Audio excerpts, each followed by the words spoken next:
ரதிய காடுப்படியில் இன்றைக்கி புதினா கொத்தமல்லியில் ஆப்பம் செய்வோம். எப்படி செய்வோம் பார்ப்போம்.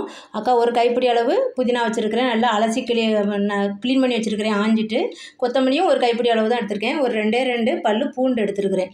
இது வந்து நம்ம பச்சையாகவே அப்படியே அரைச்சி கலக்கணும்னா இந்த மழை நேரத்தில் இது வந்து பச்சையாக யூஸ் பண்ணக்கூடாதுப்பா எந்த கீரையுமே. அதனால் அக்கா வந்து இதை லைட்டாக நம்ம வதக்கிக்கலாம்.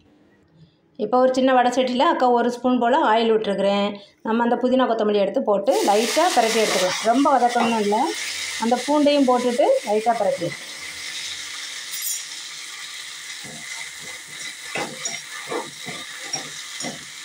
அந்த கிரீனிஷ் மாறிடக்கூடாது, லைட்டாக பரட்டினா போதும். நம்ம அடுப்பை ஆஃப் பண்ணிடலாம்.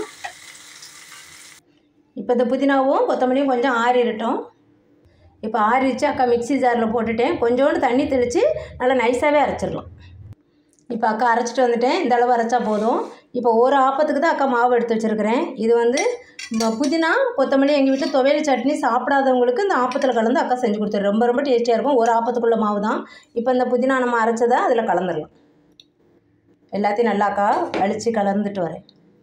இப்போ ஆப்ப மாவில் வலித்து போட்டாச்சு அந்த புதினா கொத்தமல்லியை. இப்போ வந்து அக்கா இந்த கொஞ்சோண்டு ஒரு 1/4 ஸ்பூன் போல் தூள் உப்பு எடுத்துருக்கிறேன். ஒரு 2 சிட்டிக்கு ஆப்ப சோடா மாவு எல்லாத்தையும் போட்டு நல்லா கலந்துக்கலாம். இது ஆப்பம் ஊற்றுற அளவுக்கு பதத்துக்கு கலந்துக்கும். இன்னும் கொஞ்சம் வாட்டர் கூட ஊற்றணும். நல்லா கலந்துக்கலாம். இப்போ இந்த அளவு கலந்துக்கோங்கப்பா. இந்த பாருங்கள், இந்த அளவு கலந்தால் போதும் ஆப்ப மாவுக்கு.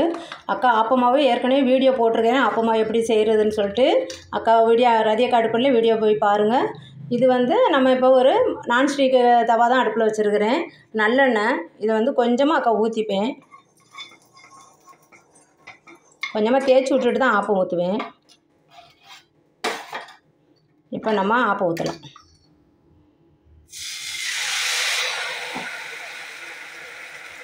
ரொம்ப டேஸ்டியாக இருக்கும்.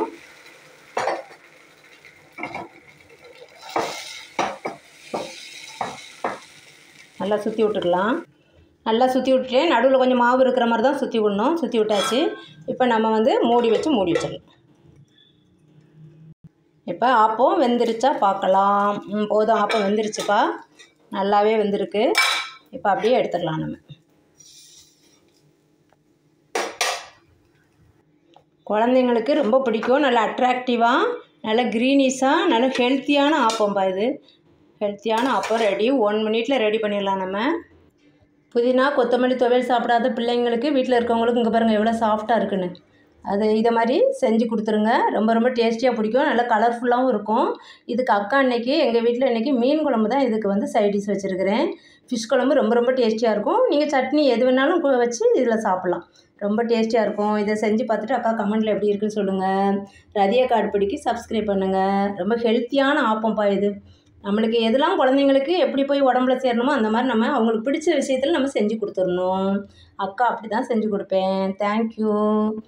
இந்த ஃபிஷ் குழம்பு வச்சு சாப்பிட்டா ரொம்ப ரொம்ப ரொம்ப டேஸ்டியாக இருக்கும். எங்களுக்கு ரொம்ப பிடிக்கும். நீங்களும் அதே மாதிரி வச்சு சாப்பிட்டு பார்த்துட்டு அக்காவுக்கு யாருக்கெல்லாம் ஃபிஷ் குழம்பு ஆப்பம் ரொம்ப பிடிக்குன்னு அக்காவுக்கு சொல்லுங்கள் கமெண்டில். ரதிய காடுப்படிக்கு சப்ஸ்கிரைப் பண்ணுங்கள். தேங்க்யூ.